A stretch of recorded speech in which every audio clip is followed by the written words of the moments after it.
un groupe de moines noirs invoque un dragon maléfique nommé Daganzoth qui apparaît rapidement et enveloppe l'endroit d'une énergie sombre.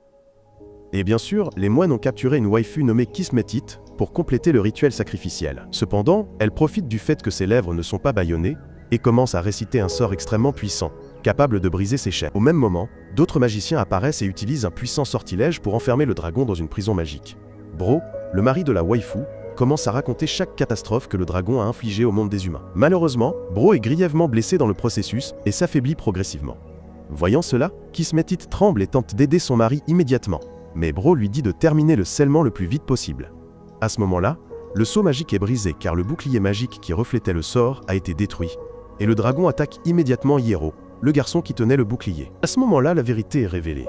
Hiro est le fils de Bro et Kismetit, ce qui provoque le chaos et le dragon sème une terrible tragédie. L'histoire avance rapidement vers le futur et me présente un mystérieux épéiste errant parcourant le pays. En arrivant dans une ville voisine, les gardes de la muraille chargés des inspections m'arrêtent avant de me laisser entrer. Mais quand ils voient la taille de mon épée, ils sont effrayés et me laissent passer sans poser plus de questions. Une fois dans la ville, je découvre l'endroit rempli de marchands qui échangent joyeusement leurs marchandises. Cependant, toute la ville est secouée lorsqu'un noble nommé Nambuko apparaît et commence une performance ridicule. Il jette des pièces pour s'attirer les acclamations de toutes les personnes présentes. Cependant, un groupe d'enfants le critique de loin, regardant la scène avec dédain, car l'argent que Nambuko distribuait avait été volé aux habitants eux-mêmes. J'ai suivi avec curiosité la conversation des enfants, mais j'ai remarqué que Nambuko avait repéré l'un d'eux qui tentait de mettre un plan en œuvre. Peu après, j'ai vu un noble marchand parler de l'événement Balal. Alors je me suis arrêté pour écouter. Le marchand dit que ses ancêtres lui avaient laissé un emblème de dragon comme un héritage familial, mais à ce moment-là, un enfant apparaît et s'empare de l'emblème. Cependant, le garde du corps du marchand a arrêté l'enfant presque immédiatement. Heureusement pour le garçon, j'ai interféré et bloqué le garde du corps, laissant tout le monde là-bas sans voix. Car l'épée était si colossale que je pouvais la manier d'une seule main. Cependant, je ne voulais pas m'engager dans un combat insensé. Alors j'ai décidé de lui donner une pièce d'or équivalent à la valeur de l'emblème, ce qui a rendu le marchand extrêmement reconnaissant. Mais étonnamment, le garçon était en colère à cause de cela, car son plan était de distraire le garde du corps pour voler les affaires du marchand. Pour cette raison, le garçon est parti en colère, emportant l'emblème avec lui. Cependant, j'ai trouvé la cachette des enfants et j'ai récupéré l'emblème. La vérité est également révélée. Et l'épéiste n'est autre que moi, Hiro, le fils de Bro et Kismetit. Je suis parti de manière très cool, laissant les enfants perplexes, car ils n'avaient pas pu anticiper mes actions. Pendant ce temps, un homme étrange me cherchait partout, avec l'aide d'une sorte d'animal de compagnie magique. Pendant que cela se déroule, Nambuko organise une réunion avec d'autres nobles, et utilise son pouvoir pour faire pression, semant la terreur parmi les marchands. Nambuko fait chanter un puissant marchand pour déstabiliser l'économie et augmenter le prix des pierres magiques. Bien qu'il l'ait intimidé indirectement tout au long de la réunion, Nambuko savait qu'il devait offrir un petit avantage aux marchands. Il a donc proposé d'utiliser un puissant objet appelé Grand Troa pour l'aider. À ce moment-là, l'animal de compagnie de Péchel a volé le Grand Troa, choquant le marchand. Cependant, l'enfant a été immédiatement capturé, démontrant le pouvoir de Nambuko. Pendant ce temps, les enfants me poursuivaient joyeusement autour de la ville. L'un d'eux a failli tomber du bâtiment, mais je l'ai sauvé à temps. Cependant, le jeu a été interrompu lorsqu'un autre enfant a révélé qu'ils avaient capturé Péchel, le garçon que le chasseur de primes recherchait. Ensuite, les enfants ont cessé de me poursuivre et sont immédiatement partis à la recherche de Péchel, ce qui a attiré mon attention. Lorsque le groupe d'enfants est arrivé sur la place centrale, ils ont réalisé qu'il était trop tard. Nambuko avait ordonné la punition la plus sévère pour Péchel. Par conséquent, tous les habitants se sont rassemblés au centre pour assister à la punition. Cependant, j'ai dit aux enfants de ne pas s'inquiéter, car je pouvais sauver le garçon même les yeux fermés. Je me suis avancé vers les gardes de Nambuko et me suis présenté comme un épéiste errant. Évidemment, la magicienne chargée d'exécuter les ordres de Nambuko a immédiatement ordonné de m'attaquer. Mais j'ai pu esquiver chaque attaque des gardes avec facilité, ce qui a humilié Nambuko en public. En fait, je n'avais même pas besoin de tirer mon épée. J'ai donc menacé de la dégainer s'il ne libérait pas l'enfant. Voyant les gardes continuer d'attaquer, j'ai décidé de tirer mon épée. Et à la surprise de tous, l'épée était minuscule comparée à son fourreau, ce qui a laissé tout le monde perplexe. Cependant, l'homme qui m'avait cherché la nuit précédente est soudainement apparu et a rejoint la bataille alors que Péchel échappait. À ce moment-là, la vérité est révélée. Cet homme était mon maître, et aussi mon garde du corps. Nambuko interrompt le moment émouvant en utilisant le Grand Troa pour me détruire. Cependant, je dis que cet objet appartenait à mon père. Par conséquent, Nambuko en déduit que je suis le fils de Bro et Kismetit. Évidemment, était très en colère de voir le Grand Troa, car cet objet avait la capacité de sceller le dragon maléfique. En fait, mon maître a également tiré son épée et a révélé qu'il m'avait appris à manier l'épée, parce qu'il utilisait une posture similaire. Cependant, tout le monde a été stupéfait lorsque la magicienne a accidentellement libéré l'on, épée de Daganzoth, en utilisant le grand Troa. Le dragon apparaît et dévaste l'endroit, remplissant l'air d'énergie négative et semant le chaos. En le voyant, j'ai commencé à ressentir les blessures que le dragon m'avait infligées quand J était enfant. À cause de cela, je me suis immédiatement précipité pour attaquer le dragon, consumé par un désir de vengeance. Cependant, le dragon m'a porté un coup fatal et m'a assommé, forçant mon maître à se précipiter pour me protéger. Nambucco regardait tout avec plaisir depuis son balcon, alors que Daganzoth dévastait littéralement l'endroit. Cependant, la destruction a commencé à étendre aux zones environnantes. Ainsi, les soldats ont essayé d'arrêter le dragon, mais ils n'ont rien pu faire contre lui. En fait, à la surprise de tous, Daganzoth m'a protégé d'une pluie de flèches. Ensuite, le dragon a commencé à détruire toute la zone, effrayant même mon maître. Daganzoth a quitté l'endroit et l'atmosphère est redevenue normale. Le marchand a été stupéfait de voir que, au lieu d'avoir peur, Nambucco se réjouissait du retour de Daganzoth car il pouvait désormais l'utiliser comme un outil politique, offrant de protéger les habitants. Ensuite, mon maître m'a emmené à la cachette des enfants et m'a gardé en sécurité. Pendant ce temps, il a expliqué l'incident qui était produit des années auparavant et avait changé l'histoire. Bien que les enfants connaissaient cette histoire, mon maître a révélé que Daganzoth avait terrorisé Saint-Amoria, Ishilfin et Ban-Lotus, 3 nations du continent. Ils ont donc convenu de sceller Daganzoth dans une terre neutre, car aucun des 3 royaumes ne voulait effectuer le rituel sur son propre territoire. Kismetit a utilisé l'épée divine, Bro le trésor de scellement et Hiro le miroir divin. De plus, 100 magiciens de soutien ont uni leurs forces pour tenter de sceller Daganzoth. Mais les flammes du dragon étaient capables de dévorer même les âmes humaines. Ainsi, il ne pouvait pas être ressuscité, même par magie. L'histoire est brusquement interrompue lorsque je me réveille en colère et tente de poursuivre Daganzoth. Mon maître a donc dû m'arrêter. Voyant cela, Tomit a commencé à rire, car il ne croyait pas que je pouvais être un adversaire pour le dragon. Cela m'a fait commencer à me remémorer chaque jour de ma vie. Depuis mon enfance, j'ai été confié aux soins de Jirou, mon maître. Il m'a entraîné jour et nuit à manier l'aile, épée comme un véritable épéiste. Ensuite, Jirou et moi sommes immédiatement partis à la recherche de Nambucco, car nous devions récupérer le grand Troa à tout prix. Charisharu, la magicienne loyale au service de Nambucco, utilise sa magie pour le contacter car elle ne peut pas croire qu'il ait quitté la ville sans elle. Cependant, il lui demande d'aller chercher Hiro. Pendant que nous cherchions Nambucco, Girou et moi avons essayé de trouver un endroit pour déjeuner. Mais comme nous avions causé des troubles dans le centre-ville, aucun endroit ne voulait nous laisser entrer. De plus, nous n'avions pas beaucoup d'argent. Heureusement, une étrange jeune femme aux oreilles de chat est apparue et nous a invités à déjeuner dans un endroit proche. Bien que la nourriture du restaurant fût délicieuse, la conversation entre elle et nous est devenue un peu tendue lorsqu'elle a réalisé que J était le fils de Bro. La jeune femme a avoué s'appeler Erin, et ensuite, elle nous a dit au revoir, nous laissant toute l'addition impayée, ce qui a rendu le petit dragon en moi furieux. Quand la nuit est tombée, nous sommes retournés à la cachette des enfants, parce que nous n'avions pas d'argent pour loger ailleurs. Et bien que cela ait agacé Tomit, il ne pouvait pas refuser d'héberger ceux qui avaient sauvé Péchel. Pour montrer sa gratitude, Jirou leur a préparé le festin le plus somptueux qu'ils aient jamais mangé, nous aidant à mieux nous entendre. Ensuite, Jirou a recommencé à m'entraîner. Mais à la surprise de tous, je me suis une fois de plus avéré désastreux avec une épée, incapable de vaincre un petit groupe de slime. Bien que j'ai supposé que était à cause de ma petite épée, la vérité est que j'avais encore beaucoup à améliorer avant de pouvoir manier une plus grande. Le petit dragon avait clairement plaisanté à ce sujet, alors Jirou partit chasser d'autres monstres tout en me laissant m'entraîner. Cependant, un dragon de sable géant est apparu pendant l'absence de Jirou. J'ai donc profité de la situation pour affronter un ennemi bien plus fort.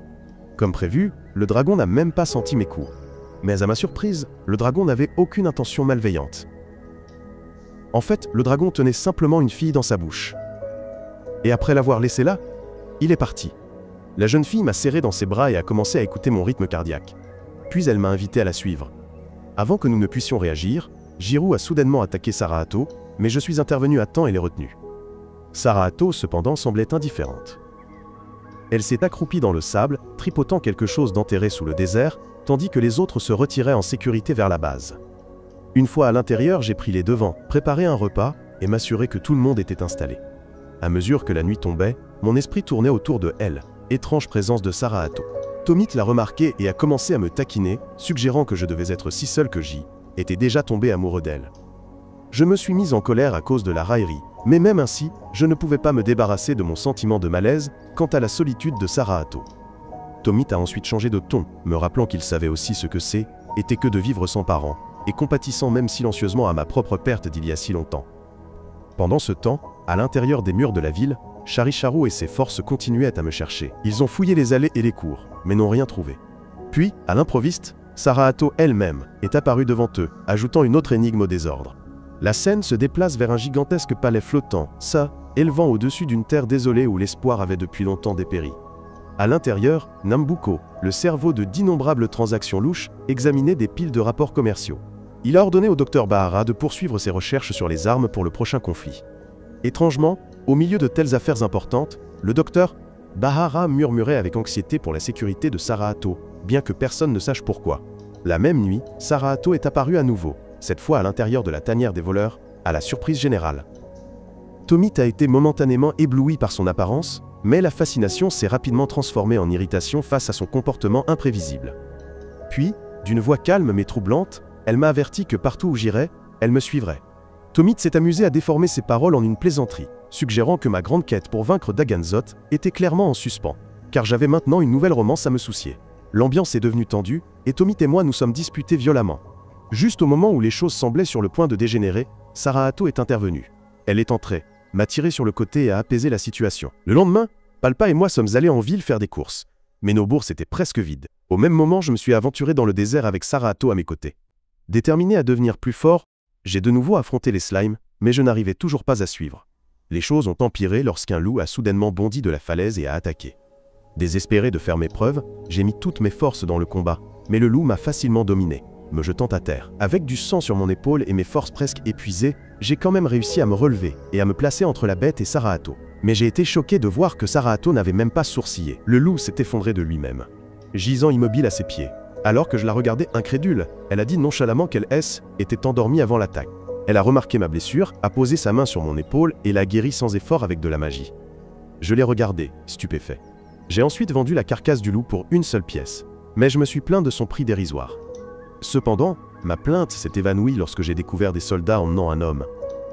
Il était emmené dans les mines, forcé de travailler sans relâche pour extraire la roche magique.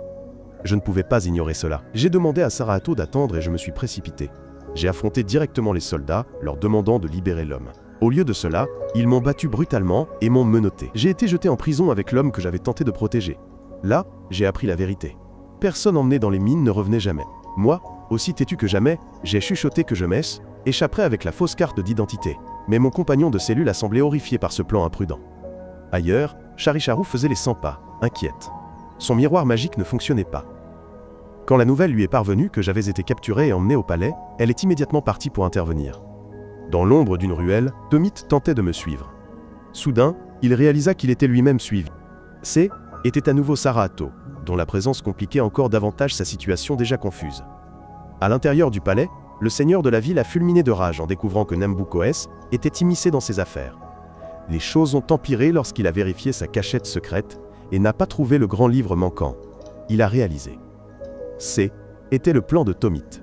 Avec le risque d'exposition planant au-dessus de sa tête, le seigneur était acculé, ses crimes sur le point d'être mis à nu. Cette nuit-là, Tomit et Sarahato ont été pris en embuscade par les gardes royaux. Mais avant que le pire ne se produise, Giru et Palpa sont arrivés. Avec le grand livre volé en main, ils ont renversé la situation, l'utilisant comme levier pour assurer ma libération, ainsi que celle des autres prisonniers bloqués dans les cachots du palais. Le lendemain, j'ai essayé de renvoyer Sarahato, lui disant de partir pour que je puisse me concentrer sur mon entraînement seul. Mais Sarahato n'allait nulle part. Elle a continué à me suivre à la trace. Ses manières étranges m'ont mis mal à l'aise, surtout quand j'essayais de m'entraîner. Me sentant acculé, je lui ai finalement jeté une pièce d'or et lui ai dit de l'utiliser pour acheter de la nourriture. En errant, Sarahato a rencontré Erin, qui l'a invité à l'accompagner quelque part. De retour sur le terrain d'entraînement, Jain était de plus en plus frustré de me battre sans cesse contre les mêmes slimes. Exaspéré, j'ai dit à Giru de s'en aller, mais je n'ai rencontré que des moqueries et un refus. Pendant ce temps, Erin a conduit Sarahato à une source chaude. Elle a expliqué les rumeurs selon lesquelles l'eau ici avait des propriétés curatives.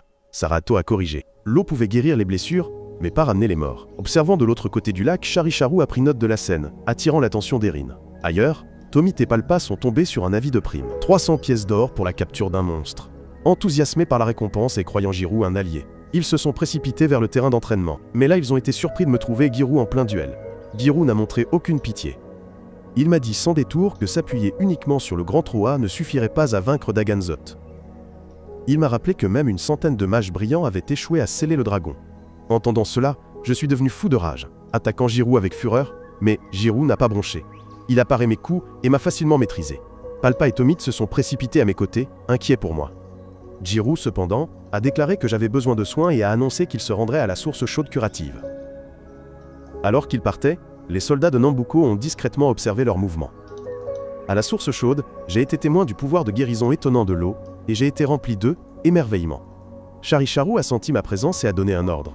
Jirou m'a averti que notre chemin ne serait pas seulement un entraînement. D'innombrables tâches attendaient, et je devrais montrer une détermination inébranlable si je voulais vraiment réussir. Mais bientôt, la catastrophe a frappé. Au signal de Charicharu, les soldats ont réveillé une pieuvre monstrueuse. La créature a jailli de l'eau, se débattant frénétiquement et semant le chaos. Dans la confusion, Sarahato a été saisi par elle. Erin s'est immédiatement enfuie, quittant la scène alors que le monstre attaquait tous ceux à portée, se retournant même contre Charicharu elle-même. Dans une audacieuse démonstration de force, Jirou s'est lancé et a maîtrisé la bête, mettant fin au déchaînement. Une fois la bataille terminée, je me suis précipité au bord du lac et j'ai trouvé Sarahato saine et sauve. Palpa et Tomit, sentant le moment, se sont discrètement retirés pour nous laisser de l'intimité. Une fois le monstre maîtrisé, le groupe a traîné la carcasse en ville pour se rendre compte que l'avis de prime initial était un piège tendu par Charicharu pour me capturer. Sans se décourager, ils ont décidé de vendre le monstre, espérant utiliser l'argent pour acheter l'armure dont j'avais tant besoin. Mais leurs espoirs ont été brisés. L'armure qu'ils voulaient était trop chère, et ils ont été forcés de se contenter d'une cotte de maille moins chère. Le lendemain matin, j'ai dit au revoir aux enfants avant de reprendre la route. Tomit a choqué le groupe en annonçant qu'il rejoindrait ma faction malgré les protestations de ses compagnons. Moi, brûlant de la détermination de récupérer le Grand Roi, j'ai juré de revenir, et je suis parti avec une nouvelle détermination.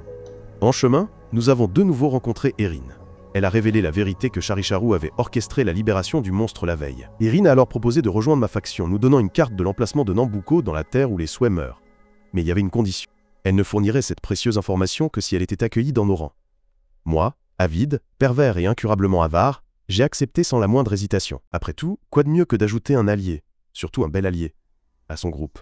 Alors que mes compagnons et moi nous enfoncions plus profondément dans notre voyage, notre chemin fut soudainement bloqué par un oiseau gigantesque plongeant du ciel. Tomit, Erin, Sarahato et Palpa se sont blottis derrière un grand rocher, cherchant refuge pendant que j'avançais, épée à la main, pour affronter la menace.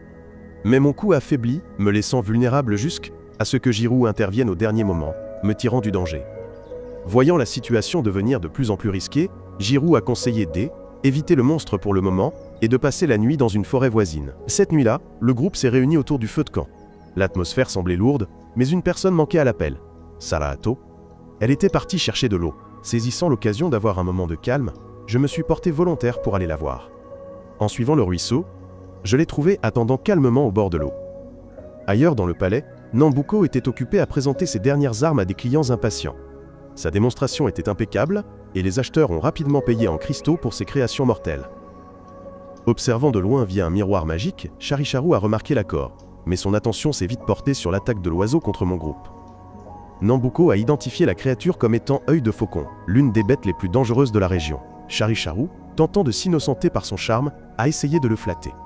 Mais Nambuko n'était pas d'humeur à plaisanter. Il lui a froidement ordonné de me traquer, et l'a averti que si elle échouait, elle éliminerait sans la moindre hésitation. De retour dans la nature sauvage, œil de faucon planait à nouveau au-dessus de nos têtes, nous traquant, mes compagnons et moi, alors que nous continuions notre progression. Alors que nous atteignions les champs de sel, la catastrophe a frappé. Charicharu et ses soldats sont apparus soudainement, menant une embuscade. Grâce à la magie noire, ils ont réveillé 3 golems géants et les ont lancés sur le groupe.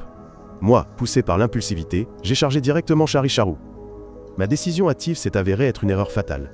Elle a immédiatement riposté avec sa magie d'eau, éclair, me projetant au sol. Jirou a continué à se battre, tranchant à travers les soldats et affrontant les golems imposants avec une habileté inégalée. Mais moi, luttant pour me relever, je me suis retrouvé submergé. La lame de mon épée s'est brisée sous la puissance implacable de Charicharu, me laissant sans défense. Le désespoir s'intensifia jusqu'à ce que Palpa intervienne, invoquant Moumou, une lapine connue pour son avarice et sa vénalité. Dans un éclair de lumière, Moumou est apparu d'un coffre magique. Sans perdre de temps, Palpa a jeté Sarahato et Tomit dans le coffre pour les protéger. Bien que Tomit ait protesté avec véhémence pour la sécurité de ses compagnons, moi, acculé et attaqué par Charicharu, j'ai tenté de riposter, mais en vain. Jirou s'est jeté dans la bataille, affrontant ses sorts. Le sol tremblait sous leur affrontement, mais même Girou fut finalement piégé par la magie écrasante de Charicharu. Avec une cruelle intention, elle menaça de tuer Girou sur le champ, à moins que je ne me rende. Cette vision a allumé quelque chose de profond en moi. La rage, le chagrin et le désespoir se sont entremêlés, me poussant au-delà de mes limites. Mon corps s'est tordu, mon aura s'est assombrie, et avant que quiconque puisse réagir, j'ai subi une grotesque transformation. Une puissance primordiale a éclaté de moi, incontrôlable et terrifiante. D'un seul coup dévastateur, j'ai balayé les soldats dans une explosion de force, laissant Chari-Charou elle-même trembler jusqu'aux os. Mais la puissance ne dura pas. Tandis que la fureur me consumait, ma force S épuisait également. Mon esprit devint brumeux. Mon corps céda sous le poids de l'épuisement et je tombai inconscient, laissant le champ de bataille silencieux après la fureur déchaînée. Alors que je reprenais lentement conscience, ma vision floue s'est éclaircie et j'ai vu Nambuko et ses hommes debout au-dessus de moi. Toujours épuisé par la bataille précédente, je me sentais faible et désorienté. Des fragments d'un étrange rêve persistaient dans mon esprit. Au même moment, Moumou réapparut avec le coffre magique, transportant Saraato. À contre-cœur, Palpa vida ses bourses pour satisfaire les exigences avides de Moumou, tout cela dans le but de continuer ma recherche. Ailleurs, Nambuko traitait avec l'un de ses riches clients, une figure vêtue de somptueuses atours, qui examinait avec avidité ses derniers articles. Derrière eux se trouvait une scène macabre. Un orque vert était lié à une croix, avec 3 personnes enchaînées à proximité. Le docteur prépara son expérience et dans un soudain éclair de lumière cramoisie, les prisonniers fusionnèrent. Devant leurs yeux horrifiés, une fourmi gigantesque naquit, moitié humaine, moitié bête. La femme qui observait applaudit le succès de Nambuko louant sa grotesque invention. Caché dans l'ombre, j'ai tout vu. Cependant, le docteur fronça les sourcils de déception, estimant que le résultat aurait dû être plus puissant. J'ai choisi ce moment pour m'avancer, me révélant à Nambuko et le défiant directement.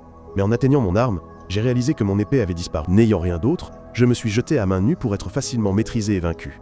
Même dans la défaite, j'ai crié pour récupérer le grand Troa. Mais Nambuko a froidement affirmé que l'artefact lui appartenait désormais. Les soldats m'ont appréhendé, et Nambuko a annoncé que je serais emmené à une assemblée spéciale.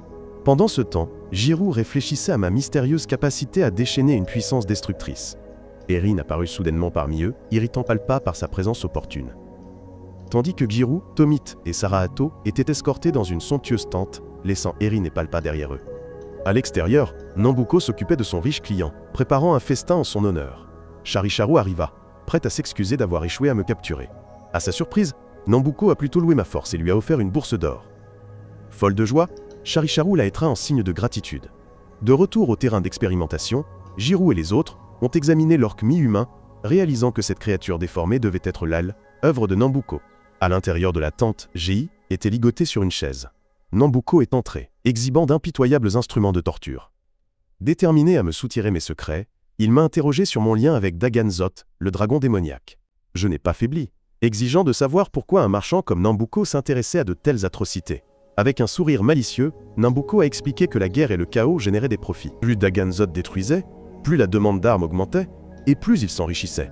Avant que la torture ne commence, des cris ont retenti de l'extérieur. Le riche acheteur, furieux d'avoir été snobé, semait le chaos. J'ai saisi l'occasion.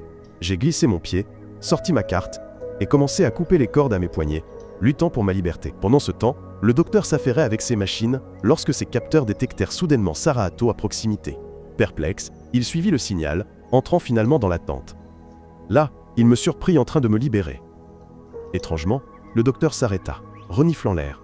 Ma présence lui rappela Saraato. Il m'interrogea à son sujet pendant que je continuais à scier mes liens. À l'extérieur, Chari-Charou et les soldats buvaient et célébraient, confiants dans la générosité de Nambuko. À l'intérieur, le docteur continuait de marmonner sur Saraato, et notre destin entrelacé. Finalement, je me suis libéré de mes liens et lui ai fait face. Au lieu de donner l'alerte, le docteur parla avec une franchise surprenante. Il admit que Saraato et moi étions liés par un lien indéniable. Il me supplia de prendre soin d'elle, mais j'hésitais, doutant de ma capacité à protéger qui que ce soit, étant piégé entre les mains de Nambuko. Puis, dans un tournant inattendu, le docteur sortit un flacon de poison. Il suggéra que si je ne pouvais pas supporter cette misère, le boire pourrait me réunir avec Saraato dans un autre monde. J était secoué, déchiré entre la détermination et le désespoir. Finalement, j'ai accepté et bu le poison. Quelques instants plus tard, à l'extérieur de la tente, Jirou et les autres levèrent les yeux avec stupéfaction alors que je tombais soudainement d'en haut. Alarmé, Jirou ordonna une retraite rapide, sans perdre de temps en question. De retour à l'intérieur, Nambuko s'est déchaîné contre le professeur. Furieux de sa désobéissance, le docteur le défia audacieusement de lui ôter la vie, mais Nambuko se retint, admettant que ses compétences étaient trop précieuses pour être écartées. Le professeur est resté impassible, motivé par son désir de me protéger à cause de Saraato. Avec un regard perçant dans les yeux, Nambuko m'a demandé si je connaissais la véritable identité de Sarahato. Puis, il a juré de éliminer Sarahato dès qu'il en aurait l'occasion. En entendant cela, le professeur a tremblé, les larmes aux yeux, mais il ne s'est pas effondré. Le récit se déplace vers l'obscurité d'une mine abandonnée. Erin expliqua que, profondément à l'intérieur, les mineurs extrayaient sans relâche de précieuses pierres magiques, la sève de d'innombrables batailles. Alors que le groupe enquêtait, Sarahato s'est approché de moi, plissant les yeux en détectant une faible trace de l'odeur du docteur Bahara sur moi. Jiro, quant à lui, méditait sur les étranges remarques du professeur. Il se souvenait de l'affirmation inquiétante de Bahara, selon laquelle mon cœur, N, était pas entièrement le mien, et que ses battements pouvaient être liés à l'ancien dragon Daganzot. Jiro a reconstitué une hypothèse glaçante. Peut-être que mon père, poussé par le désespoir lors de la bataille fatidique il y a des années, avait échangé mon cœur avec Daganzot. Un tel échange expliquerait pourquoi mon rythme cardiaque était irrégulier, et pourquoi des éclats de puissance incontrôlable me submergeaient chaque fois que le désespoir ou la rage prenait le dessus, me transformant, ne serait-ce que pour un instant, en quelque chose de monstrueux. Cette pensée troublait Jiro, mais elle correspondait aux horribles incidents qu'ils avaient été témoins. J'ai écouté, la mâchoire serrée. Si ce lien était réel, alors peut-être ma propre mort entraînerait-elle Daganzot avec moi. Cette idée m'a brûlé la poitrine. Ma haine pour le dragon qui avait massacré mes parents a surgi. Les poings serrés, je me suis précipité hors de la mine dans une explosion d'émotions intenses. Jiro et Palpa ont suivi, inquiets de mon état téméraire. Erin a voulu les accompagner, mais Tomit l'a arrêté, secouant la tête. Certaines blessures, dit-il, sont trop personnelles pour les étrangers. De retour au palais, Charicharu se délectait de sa nouvelle richesse, une récompense de Nambuko, mais sa satisfaction cupide n'apaisait pas son malaise. Inquiète, elle a lâché ses monstres ailés dans le ciel, leur ordonnant de surveiller de près tous mes mouvements. Loin du palais, je suis arrivé dans un village en ruine. Son silence était étouffant, l'air lourd de mort. Jiro s'est figé, ce lieu réveillé de vieilles cicatrices. Tomit a marmonné sur l'atmosphère inquiétante. Mais Jiro a confirmé ses pires craintes. Cette terre était liée à son passé. Il leur a ordonné d'arpenter les ruines avec prudence. Pendant qu'ils exploraient, des visions ont hanté Jiro. Il s'est vu enfant.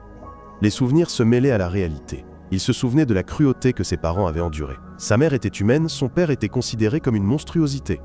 Les villageois croyaient qu'elle les avait maudits, attribuant ses malheurs à sa présence. Mais la mère de Jiro n'a jamais faibli. Elle a tenu bon auprès de son mari, inébranlable dans sa loyauté.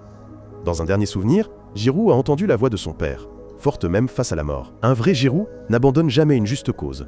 Mais cette nuit s'est terminée tragiquement, ses parents étant exécutés ensemble. Le souvenir s'est gravé dans son esprit, une blessure qui ne guérira jamais. Ailleurs parmi les ruines, Tomit errait dans des tas de cadavres horribles.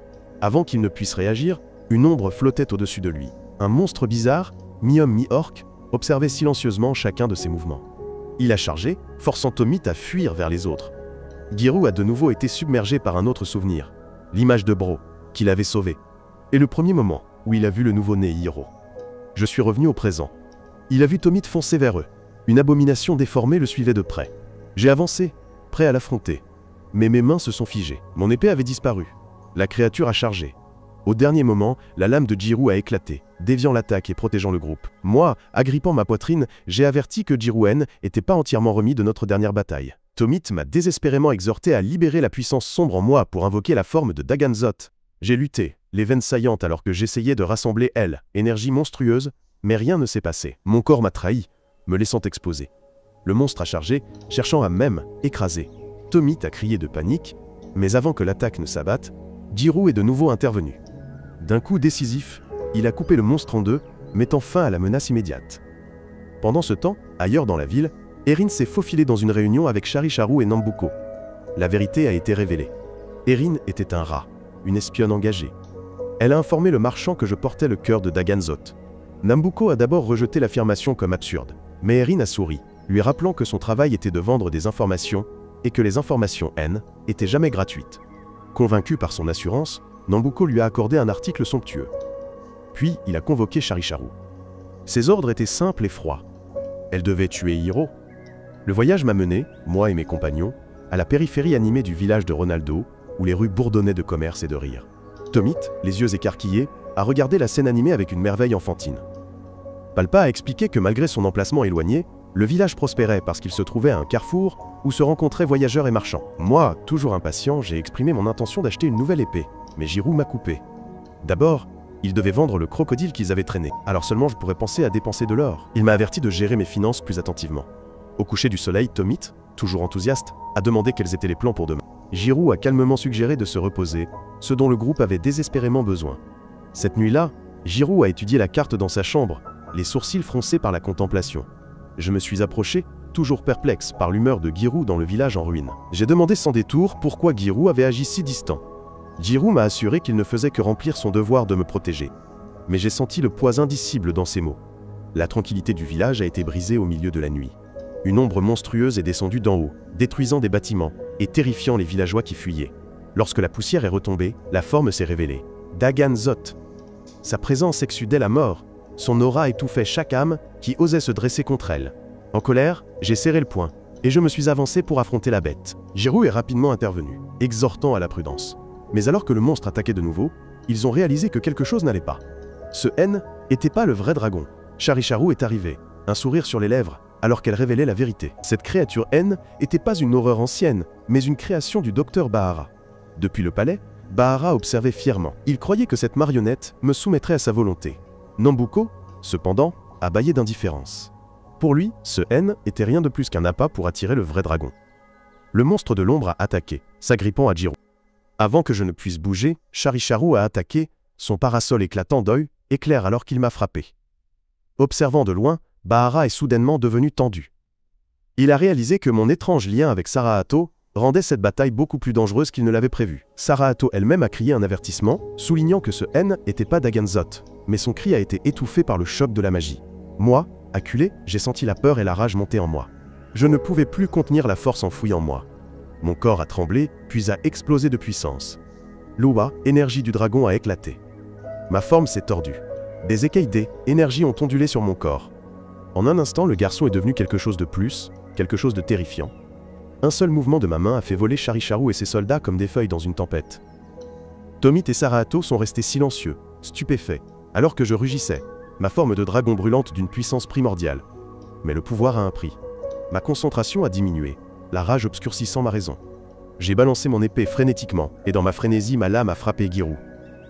Du sang a jailli, et Giroud s'est effondré, tandis que Sarahato se serrait la poitrine, comme si le coup avait également poignardé son cœur. L'énergie s'est propagée, faisant trembler la terre. Dans le palais de Nambuko, tous les miroirs se sont brisés en poussière, un signe de la force cataclysmique que j'avais libérée. Bahara a regardé, les yeux écarquillés, réalisant combien de l'essence de Dagan Zot était dans ce garçon. Petit à petit, ma rage s'est calmée, les traits de dragon s'estompant pour redevenir humain.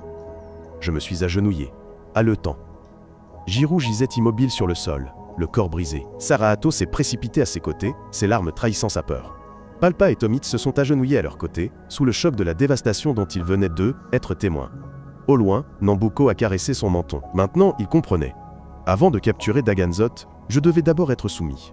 Le garçon N était plus seulement un orphelin errant avec une épée. Il était le vaisseau du dragon lui-même. Je suis resté aux côtés de Giroud, veillant sur lui dans le silence de l'auberge. Giroud gisait inconscient, sa respiration superficielle. Le poids de la bataille était encore gravé sur son visage. Sarahato est entré silencieusement, se tenant à mes côtés sans un mot. Sa seule présence était un effort de réconfort.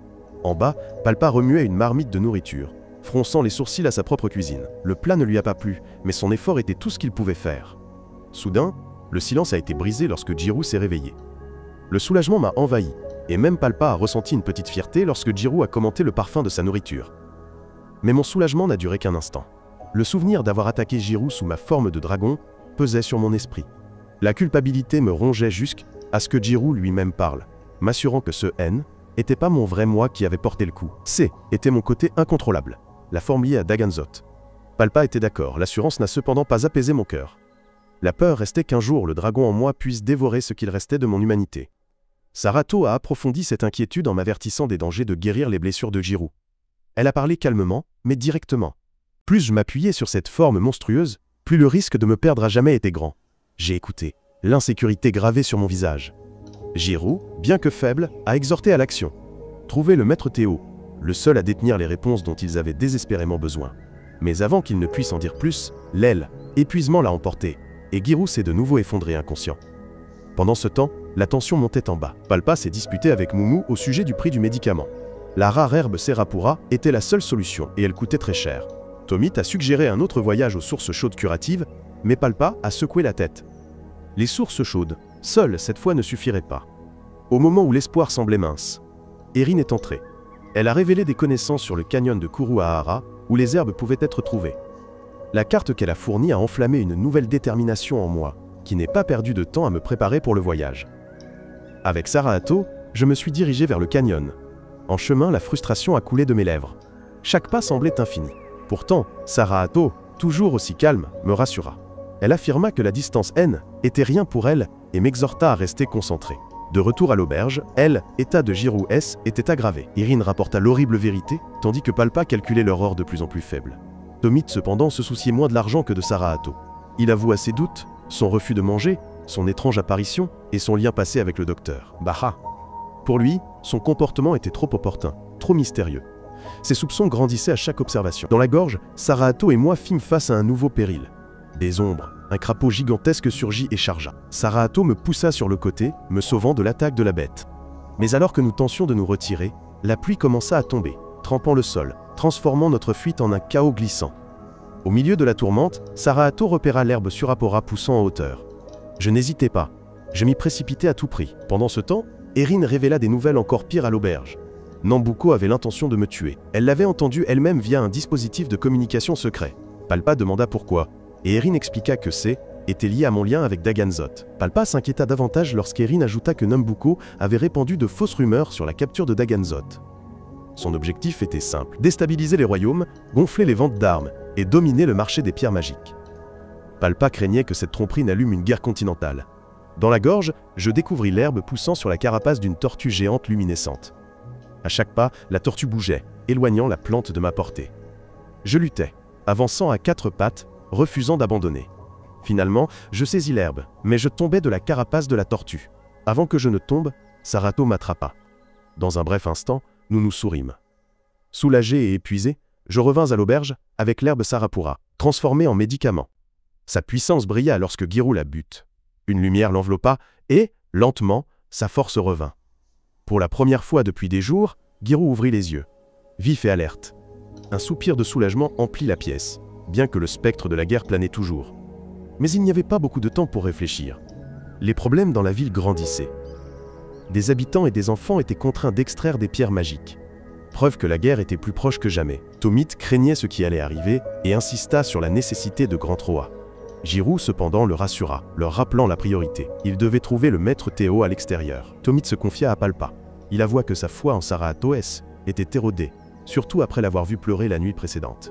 Il plaça sa confiance en l'autre fille qu'ils avaient rencontrée, croyant qu'elle était plus honnête. Ses doutes sur Saraato persistaient, le rongeant. Leurs prières furent exaucées. Soudain, un homme à la puissance silencieuse s'avança. Son aura commandait le respect et Giroux et Palpa s'agenouillèrent. Palpa déclara sa loyauté en tant que serviteur de Bro. L'homme finit par se présenter, Maître Théo. Sa présence provoqua une vague d'émotions pour tout le groupe.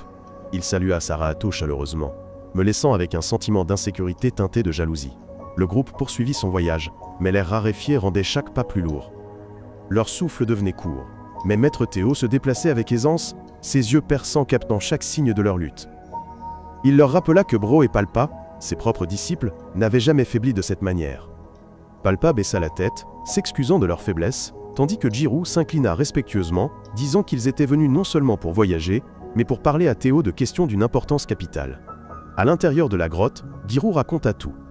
L'horrible vérité que je pourrais un jour me perdre dans le dragon en moi. Théo écouta en silence, le poids des siècles pesant dans son regard serein. D'un geste de la main, il invoqua une flamme ardente, dont l'énergie égalait le souffle destructeur de Daganzoth. La flamme illumina les parois de la caverne, preuve de ce qui était en jeu. Théo parla du rituel de scellement raté, cette nuit fatidique, où le cœur de Daganzoth fut arraché à la bête et battait désormais dans ma poitrine. Cependant, malgré toute sa connaissance, Théo avoua qu'il n'y avait pas de voie claire à suivre. Moi, la frustration montant, exigeait des réponses. Pourquoi Théo N était-il pas là cette nuit-là? Pourquoi n'avait-il pas aidé mes parents dans leur lutte désespérée? Ma voix tremblait de colère et de chagrin. La caverne résonna de ma douleur. La réponse de Théo fut mesurée mais ferme. Même avec sa puissance, sceller Daganzoth était impossible. Il expliqua que ce que je portais était un fardeau, au-delà du contrôle total de quiconque. Néanmoins, il fit une invitation. Venez vous entraîner avec lui. Apprendre à manier à la fois la magie et la discipline, et peut-être trouver équilibre avant que le dragon ne me dévore.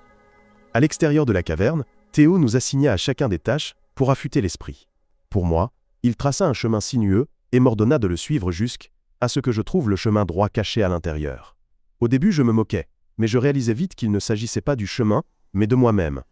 La leçon était la patience, la clarté et la maîtrise de soi. Palpa, quant à lui, luttait avec la sagesse de Théo, essayant de trouver un sens à ses paroles. Ailleurs, Erin suivait les rapports du palais. Nambucco devenait de plus en plus agité par l'ambiance de guerre, et Erin sentait la catastrophe approcher. De retour au camp, Théo me pressait davantage. Il m'ordonna même de jeter un morceau de papier avec la photo de Saraato. Je résistais, mon lien avec elle était privé, au-delà de ce que Théo pouvait comprendre. Théo m'observa attentivement, le doute brillant derrière son regard serein. Giroud revint avec une proie fraîche, preuve de son habileté. Mais Théo détourna l'attention vers un défi plus petit. Il plaça un galet dans ma main et m'ordonna de le lancer. La perspective étrange de Thor l'appelait une belle pièce, suscitant la curiosité. Quand je la lançai finalement, la pierre scintilla faiblement. Les yeux de Théo se plissèrent. Le chemin de ce garçon N était pas ordinaire, et la lueur du galet suggérait quelque chose de plus profond.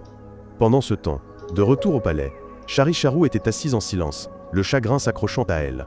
Son serviteur lui demanda ce qui la tourmentait, mais elle ne répondit pas, murmurant seulement le nom de Nambucco. Sa loyauté, son cœur et son avenir, tout était encore embrouillé dans son propre doute. À l'entrée de la caverne, Théo m'initia à l'art de la lame koku, une attaque qui existait sans arme physique. J'hésitais, mais lorsque je me concentrais, la technique fonctionna, fendant la roche comme si j'avais une épée dans ma main. Je regardais avec étonnement, inconscient de ce que j'avais accompli. À l'intérieur, Giroud interrogea davantage Théo, inquiet de ma place dans leur bataille. Théo répondit sans embâge. Mon don N était pas l'aile, épée, mais la magie. Giroud accepta cette vérité, mais promit de continuer à m'enseigner l'épée quoi qu'il arrive.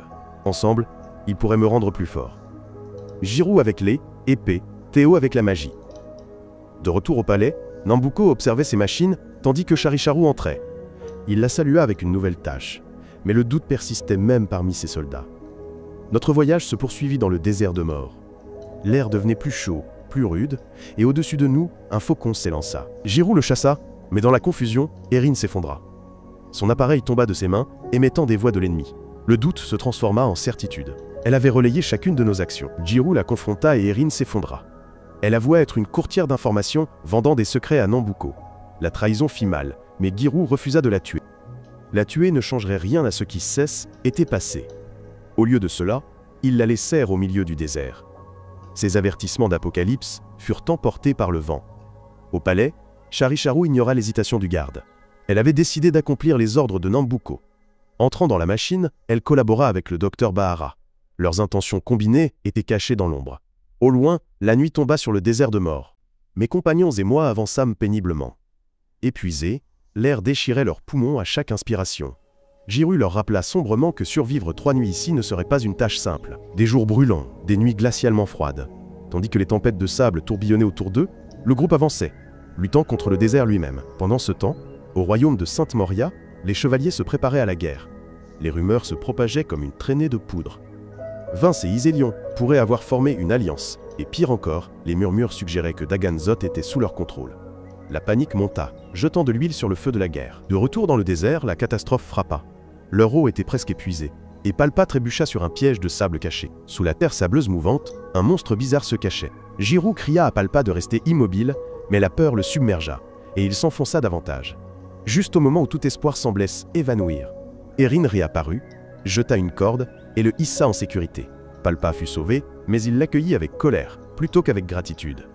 Elle affirma n'avoir aidé que parce que le groupe S écartait de sa destination. Ailleurs dans le royaume d'Isélion, le roi avait prié sans relâche pendant 3 jours. Il craignait les alliances qui se formaient contre eux, et s'inquiétait du destin de Daganzoth. Tout le continent était au bord de la guerre. De retour dans le désert, une violente tempête de sable sépara le groupe. Palpa se réveilla pour trouver Erin à ses côtés, les autres introuvables. Elle l'exhorta à se diriger vers une oasis, croyant que ski était leur meilleure chance de survie. Palpa résista, désespérant de retrouver ses amis, mais son corps céda sous la tension, expliqua Erin. Oui, elle vendait des informations, mais seulement aux plus offrants. Elle avait même tenté de négocier avec Nambucco pour obtenir le Grand Troa. Son honnêteté n'a pas soulagé l'épuisement de Palpa, et il s'est effondré sur le sable. Pendant ce temps, Saraato et moi endurions l'air glacial de la nuit. Je tremblais violemment, affaibli par la soif. Saraato, observant ma lutte, sentit une légère odeur d'eau dans le vent. Sans hésiter, elle commença à se déshabiller, prête à recueillir le peu d'humidité qu'elle pouvait. Ailleurs, Giroud portait Tomit sur son dos. À travers la tempête, il repéra Erin et Palpa au loin. Le groupe se reforma lentement. Saraato, le corps mouillé de rosée, me donna des gouttes d'eau. Quand les gouttes d'eau touchèrent mes lèvres, un flash de mémoire surgit, l'image de ma mère, sa chaleur, ses soins. Le moment fut bref, mais il me raffermit. Observant d'en haut, un faucon cresserelle planait silencieusement. Finalement, ils atteignirent l'oasis. Giroud déposa doucement Tomit, lui versant de l'eau pour le réanimer. Le soulagement se répandit dans le groupe, seulement pour se dissiper aussitôt. Charicharou apparut soudainement, sa forme tordue et fusionnée, attaquant sans pitié. D'un mouvement rapide, elle me saisit, ainsi que Saraato, avant que quiconque ne puisse réagir. Tandis que le désert tremblait dans le chaos, les trois royaumes s'approchaient de la guerre. Je me réveillais dans le palais de Nambucco. Mes poignets étaient liés. Nambucco attendait, calme et complaisant, annonçant son grand plan de ressusciter Daganzoth. Après 10 longues années, sa voix était pleine d'arrogance alors qu'il se moquait de moi. Il déclara que Grand Roi lui appartenait désormais. Une fureur éclata dans ma poitrine. Je dégaai la lame et fonçai, mais Nambucco bloqua l'assaut avec facilité. J'attaquai de nouveau, désespérément, mais il me repoussa comme un enfant. Puis Nambucco enfonça davantage le couteau, non pas d'acier, mais de mots. Il révéla son rôle dans la tragédie d'il y a 10 ans. Il nia que le sacrifice de mon père fut un choix, rejetant ma foi en la volonté de Lord Barrow. La révélation me secoua jusqu'aux os. Je refusais de l'accepter, mais ma rage était vaine. Ailleurs, Giroud et les autres continuaient leurs recherches. Erin écoutait attentivement à travers son équipement, tentant de capter le moindre signe de leurs amis disparus. Puis, soudain, un son traversa le brouillage. La voix de Saraato prononça mon nom. Ils se précipitèrent vers la source seulement pour la trouver en train de battre un tambour, son rythme résonnant à travers la terre. Ce N n'était pas de la musique, était un appel, une invocation du dragon lui-même. À la stupéfaction de tous, le dragon apparut soudainement des nuages et dévora Saraato. La panique se répandit dans le groupe alors que Giroud faillit attaquer la bête en désespoir de cause. Mais avant que le chaos ne puisse s'intensifier, la voix de Saraato résonna de l'intérieur, calme et ferme. Elle les rassura que le dragon n'avait aucune intention de nuire. Il les mènerait à moi. Ces mots sidérèrent les autres, et Palpa se rappela que la première apparition de Saraato était également liée à un dragon. Le mystère autour d'elle ne fit que épaissir. À dos de dragon, le groupe s'envola dans le ciel, se dirigeant droit vers le palais de Nambucco. À l'intérieur de ces murs menaçants, Nambucco s'assurait que chaque détail de son plan était prêt. Son plan était terrifiant par son ampleur. Il avait l'intention de fusionner le trésor scellé avec sa machine, croyant que cela lui donnerait le pouvoir de régner sur le monde entier. Pour alimenter cette folie, il sacrifierait toute la magie du royaume. Le prix était inimaginable, mais son ambition était insatiable. Quand le groupe arriva, le palais apparut devant eux. Sombre et imposante, une forteresse tordue portait encore l'aura du Seigneur des Ténèbres. Erin expliqua son histoire.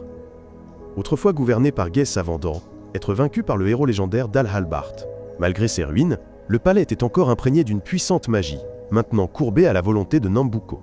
Leur arrivée déclencha immédiatement les hostilités. Des soldats affluèrent, et le dragon qui les transportait fut abattu par l'assaut.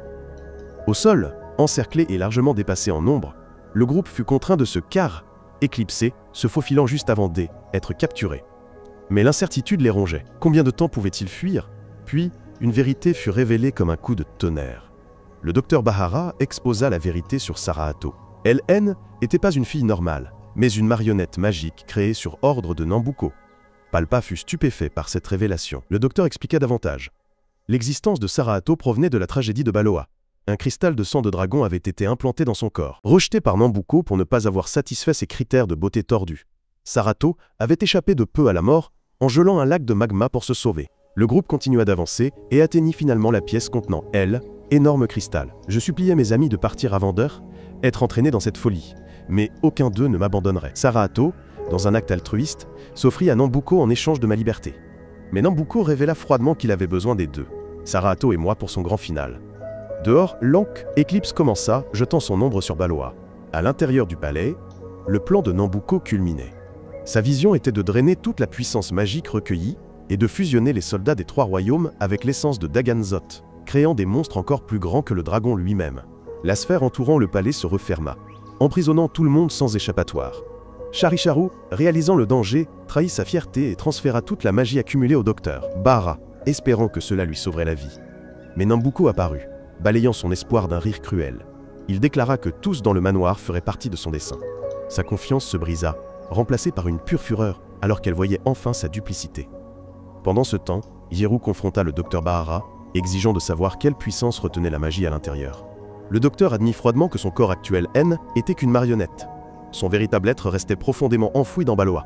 Saisissant l'occasion, Nambucco invoqua Saraato. Lié par son contrôle, son corps se tordit en un réceptacle terrifiant destiné à semer la terreur. Mais juste au moment où sa victoire semblait complète, quelque chose clochait. Le cœur de Daganzoth en elle cessa de battre. Son plan vacilla. Dans le chaos, Palpa appela désespérément Moumou à l'aide.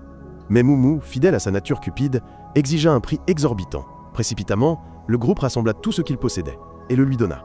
Avec un sourire narquois, Moumou activa son gigantesque canon magique. Elle tira, brisant une partie de la sphère dans un rugissement de tonnerre.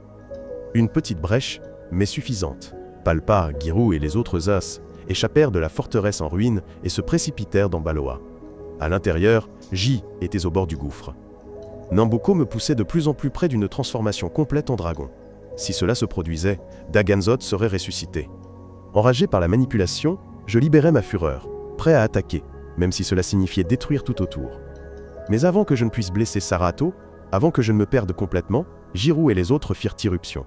Ils se jetèrent entre Saraato et moi, essayant de me tirer du bord du précipice. Mon destin, et peut-être celui du monde entier, ne tenait qu'à un fil. Jirou-sen élança désespérément pour nous atteindre, Saraato et moi, avant que notre confrontation ne devienne incontrôlable. Mais Charicharu bloqua son chemin, se tenant ferme même après sa mort. Sa loyauté envers Nambuko restait inébranlable, et elle s'accrochait à ses ordres comme si était son unique but. D'en haut, Nambuko observait avec une joie morbide, savourant le spectacle de Saraato et moi, deux âmes liées par le destin, forcées de nous combattre. Luttant contre ma force écrasante, Saraato parvint d'une manière ou d'une autre à me contenir, m'empêchant de lui faire plus de mal. Girou brûlait d'envie d'intervenir. Mais Charicharu, déterminé à empêcher son intervention, le terrassa dans un moment d'horreur. Il semblait qu'il allait me porter un coup fatal jusqu'à ce qu'une force invisible le projette au loin. Du chaos, Daganzoth émergea, sa présence imposante me protégeant d'une mort certaine. Le visage de Nambuko se transforma en un sourire. Son creuset avait été activé et le dragon était apparu, exactement comme il le désirait. Sans hésiter, il lia Daganzoth dans Grand Troa. Ses appareils s'animèrent alors qu'il commençait le rituel de fusion. Une vague de puissance aveuglante éclata de Baloa alors que Nambuko, empli d'ambition, prit une décision stupéfiante. Au lieu d'abandonner les autres, il décida de se sacrifier pour fusionner directement son corps avec le dragon.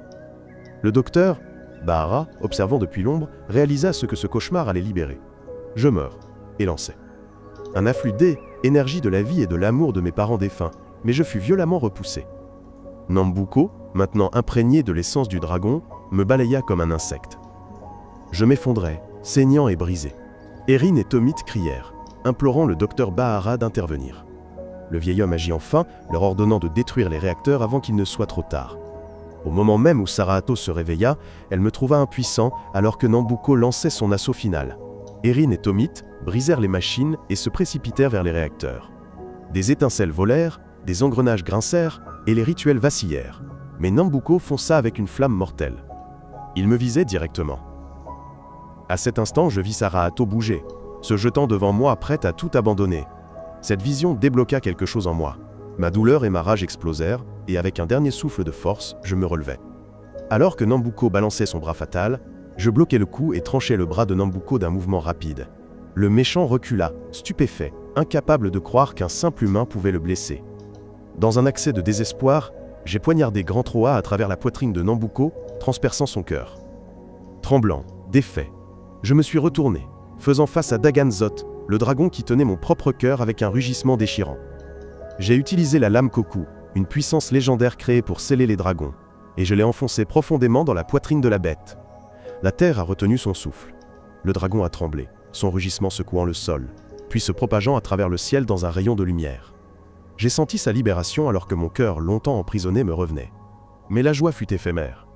J'ai baissé les yeux et vu le corps sans vie de Saraato. Les paroles de Jirou résonnaient dans mon esprit. Parfois, le sacrifice peut apporter une nouvelle vie. Les mains tremblantes, je me suis agenouillé à ses côtés. J'ai posé ma paume sur sa poitrine et j'ai choisi la seule chose que je pouvais faire. Lui donner mon cœur. La lumière a explosé. Saraato a haleté, la vie revenant dans son corps. J'ai souri doucement. Mon sacrifice était complet. Le dragon s'est dissipé dans le néant. Et pour la première fois depuis des années, la lumière du soleil a illuminé Baloa. Ensuite, Palpa a ramassé les fragments de Grand Troa. La cupidité brillait dans ses yeux.